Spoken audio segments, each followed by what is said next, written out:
शादी के बाद एक औरत की इज्जत उसके घर और उसके शौहर के साथ, शौहर के घर को ना अपना घर बनाते बनाते काफ़ी साल लग जाते हैं। चाहे एंड ऑफ द डे ना जो आपका साथी होता है, अक्सर ना बीवियों को लगता है कि उनके शौहर बहुत बुरे हैं। अक्सर शौहरों को भी ना बीवियों से बहुत शिकायतें होती हैं। आज ना फजर की नमाज़ पढ़ने के बाद ना मैं जाकर रूम में नहीं लेटी, वरना अक्सर ऐसा होता है मैं जाकर लेट जाती हूँ, अक्सर सो भी जाती हूँ, क्योंकि मेरे बच्चों की स्कूल की टाइमिंग ऐसी है, 9 AM है इनके स्कूल की टाइमिंग ना। तो अलार्म मेरा होता है 7:30 का, और उससे पहले मैंने नमाज़ का अलार्म लगाया होता है। तो अक्सर ऐसा होता है कि मेरी आँख ना बार बार खुल रही होती है, कभी 3 बजे, कभी 1:30 बजे, कहीं नमाज ना मिस हो जाए, बच्चों की स्कूल के लिए मैं लेट ना हो जाऊँ। और अक्सर ना रातें बड़ी बेचैन सी होती हैं, और जब भी अक्सर मैं सुबह उठती हूँ ना, मैं हमेशा ये बात सोचती हूँ। और कल से रुआ की तबीयत ख़राब थी और रात को मैं उसके लिए जागती रही हूँ, और सुबह फिर मैं उठ गई जल्दी से। तो मैं सोच रही थी कि हमारे कॉलेज और स्कूल के डेज़ में ना माँओं के लिए हमें उठाना इतना मुश्किल होता था। वो बार बार रूम में आती थी कि उठ जाओ, लेट हो रहे हो, और हमसे उठा नहीं जाता था। अब ना अलार्म बजने से पहले आँख खुल जाती है, और मैं हमेशा ये बात सोचती थी कि हम लोग उठते हैं, बस खुद रेडी होना है और टेबल पर आकर बैठ जाना है, और नाश्ता टेबल पर लगा होता था। और मैं हमेशा ये बात सोचती थी कि मामा कैसे हमसे पहले उठ जाती हैं और नाश्ता भी रेडी कर लेती हैं, और हमसे तो उठा ही नहीं जा रहा, आप कैसे उठ जाती हैं। तो अब समझ में आता है कि माएँ कैसे उठ जाती हैं, उनकी आँख सुबह सवेरे कैसे खुल जाती है। तो फिर आज मेरे पास टाइम था, तो मैंने सोचा क्यों ना फिर व्लॉग बनाते हैं, वरना तो सुबह के टाइम भाग दौड़ लगी होती है, व्लॉग बनाना थोड़ा सा मुश्किल हो जाता है। तो स्नैक में ना मैंने फ्रेंच टोस्ट बनाए हैं, साथ एप्पल्स रखे हैं थोड़े से, और थोड़े से ग्रेप्स रखे हैं।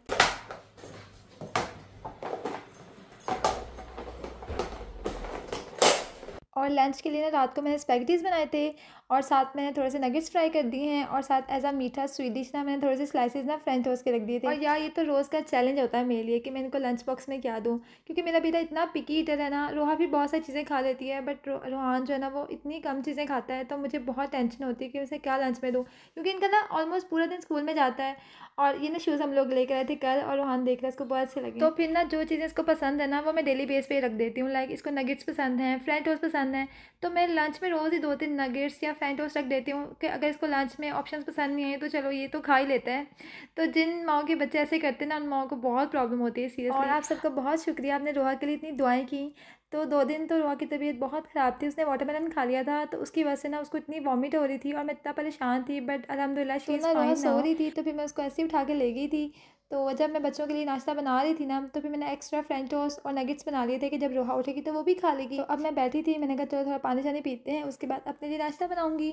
1-2 दिन से ना दिल बड़ा उदास है, तो मैंने सोचा क्यों ना मैं व्लॉग बनाती हूँ, आप सबके साथ कुछ दिल की बातें करनी है, बहुत सारी बातें जो मैंने अपने लाइफ के एक्सपीरियंस से सीखी हैं वो आपके साथ शेयर। शादी के बाद एक औरत की इज्जत उसके घर और उसके शौहर के साथ होती है, और शौहर के घर को ना अपना घर बनाते बनाते काफ़ी साल लग जाते हैं। चाहे आपकी लव मैरिज है या फिर अरेंज मैरिज, शौहर के दिल में ना आपकी जगह तब तक नहीं बनती जब तक आप उसके घर की दिलो जान से खिदमत नहीं करते। मोहब्बत के 2 बोल, सिर्फ 2 बोल बोल देना काफ़ी नहीं होता है, आपने अपने हस्बैंड को यह एहसास दिलाना है कि आप की नज़र में उसकी कितनी वैल्यू है, आप उसकी बातों को कितनी इंपॉर्टेंस देते हैं। तो जितना मुमकिन हो सके कोशिश करें कि आपका घर आबाद रहे। आप ना सिर्फ 2-3 दिन के लिए किसी के घर चले जाएं तो सब तंग पड़ जाएंगे। इवन आप मायके चले जाएं जहां आपने अपना बचपन गुजारा है, अपनी लाइफ का कितना हिस्सा वहाँ स्पेंड किया है, शादी के बाद ना आप वहाँ जाकर नहीं रह पाएंगे, वो इज्जत नहीं रहती है। हम बहनों को ना खास तौर पर अपने भाइयों से बड़ी मोहब्बत होती है, और उनके लिए दुआएं दिन रात करती रहती हैं।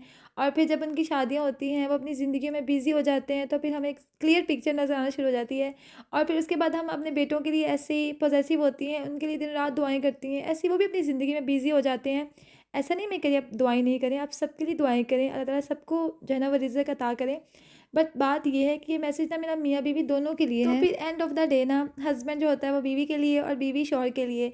तो जब आखिर में आप दोनों ही एक दूसरे के लिए रह जाते हैं, तो फिर क्यों ना शुरू से एक दूसरे का ख्याल रखा जाए, एक दूसरे की बात सुनी जाए, एक दूसरे से मोहब्बत की जाए।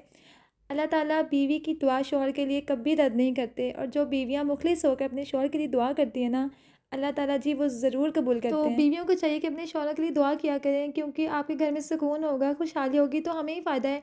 और मैं तो शुरू से अपने हस्बैंड के लिए बहुत दुआएं करती हूँ, और मुझे इतना बिलीव होता है कि जब जब मैं उनके लिए दुआ करती हूँ अल्लाह ताला सुनते हैं। और एक दफ़ा नहीं, बहुत दफ़ा ऐसा हुआ है मेरे हस्बैंड ऐसा कह देते हैं, नहीं ये जॉब मुझे नहीं मिल सकती, ये नहीं हो सकता, और मैं कहती हूँ नहीं ये जॉब आपको मिलेगी और ऐसा होगा, तो ऐसा होता है।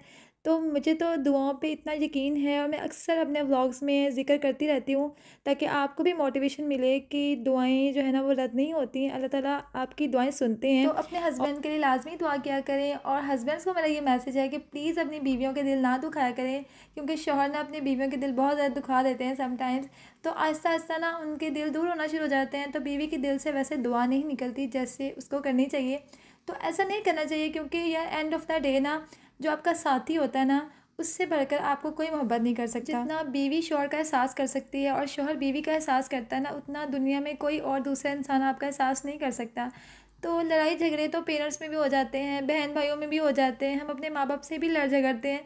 तो इन चीज़ों से इतना कोई ख़ास फ़र्क नहीं पड़ता है। सबकी अपनी अपनी लाइफ होती है, बहन भाई अपनी लाइफ में बिज़ी, बच्चे अपनी लाइफ में बिज़ी, और हमारे माँ बाप अपनी लाइफ में बिज़ी। तो फिर क्यों ना हम अपनी ज़िंदगियाँ दूसरों की वजह से मुश्किल करें। तो बस अपनी लाइफ में जितनी आसानियाँ पैदा कर सकते हैं करें। एक इंसान में चाहे कितनी भी बुराई क्यों ना हो, अल्लाह ताला ने हर इंसान में कोई ना कोई भलाई ज़रूर रखी है। और अक्सर ना बीवियों को लगता है कि उनके शौहर बहुत बुरे हैं, तो आप ये देखें कि वो मर्द आपके लिए, अपने बच्चों के लिए दिन रात मेहनत करता है, और इतनी मेहनत कोई भी आपके लिए नहीं करेगा। और अक्सर शौहरों को भी ना बीवियों से बहुत शिकायतें होती हैं। तो बात ये है कि वो औरत भी सब कुछ छोड़ के आपके लिए आती है, आपके बच्चों के लिए, आपके लिए कितनी चीज़ें सेक्रीफाइस करती है। तो प्लीज़ अच्छी चीज़ों को जो है ना वो सोचा करें, और एक दूसरे से मोहब्बत किया करें, एक दूसरे का ख्याल रखा करें, क्योंकि एंड ऑफ द डे आप दोनों ही एक दूसरे के लिए बचते हैं। तो मैंने आपके साथ अपनी मॉर्निंग रूटीन शेयर करनी थी, तो मैं काम कर रही थी, मैंने कहा चलें आपके साथ दिल की बात करते हैं। और अगर कोई बात बुरी लगी हो तो उसके लिए माज़रत, और अगर कोई बात पसंद आई हो तो लाजमी बताइएगा कि आपको ये मेरी बात अच्छी लगी है। तो बस बच्चों को स्कूल भेजा, उसके बाद फिर मैंने नाश्ता वगैरह किया, तो बस कपड़े समेटे हैं और बच्चों के वार्डरोब सेट करने थे तो वो किए हैं। और अल्लाह ताला तमाम बेटियों के नसीब अच्छे करें और खुश रहें, आबाद रहें। फिर मिलूंगी आपसे एक नेक्स्ट वीडियो में। अंतिम तक रखिएगा ढेर सारा ख्याल। टेक केयर, अल्लाह हाफिज़।